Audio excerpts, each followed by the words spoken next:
अस्सलाम वालेकुम नाज़रीन, मैं हूँ आपकी मेजबान नाइला भट्टी और नजर डालते हैं आज की अहम तरीन खबरों पर।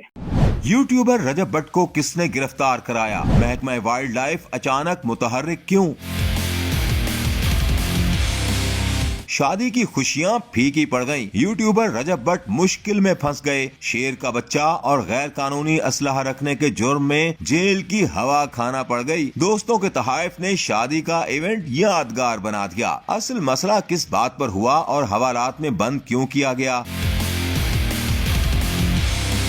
गुज़श्ता कई रोज से मारूफ यूट्यूबर रजब भट्ट की शादी की तकरीबात जारी थीं। खुशी के मौके पर रजब भट्ट के दोस्तों ने उन्हें तहाइफ भी दिए, जिनमें शेर का बच्चा और क्लाशनकोफ सबसे नुमाया थी। बस फिर क्या था, महकमा वाइल्ड लाइफ के हमरा पुलिस ने रजब भट्ट के घर पर छापा मारा और यूट्यूबर को असलहे की नुमाइश और शेर का बच्चा रखने पर हिरासत में ले लिया। आगे शेर का बच्चा आसानी से यहाँ से वहाँ मुंतकिल नहीं किया जा सकता है और न ही किसी को तोहफे में दिया जा सकता है, क्योंकि शेर को पालने के लिए कुछ शराइत होती हैं जिनको पूरा करना होता है और इसका बाकायदा एक लाइसेंस दिया जाता है। बच्चा तो दे दिया गया लेकिन उसका लाइसेंस नहीं दिया गया था और आम तौर पर होता आया है कि लोग पहले शेर का बच्चा ले लेते हैं और बाद में उसको रखने का लाइसेंस ले लेते हैं। लेकिन जब शादी की तकरीबात जारी थी और इसकी वीडियो सामने आ रही थी तो शेर के बच्चे की वीडियो भी सामने आ गई और यूं महकमा वाइल्ड लाइफ के कान खड़े हो गए और वो रजब भट्ट के घर पहुंच गए। लेकिन उनकी गिरफ्तारी पर तनकीद के बाद शख्सी जमानत पर रिहा कर दिया गया।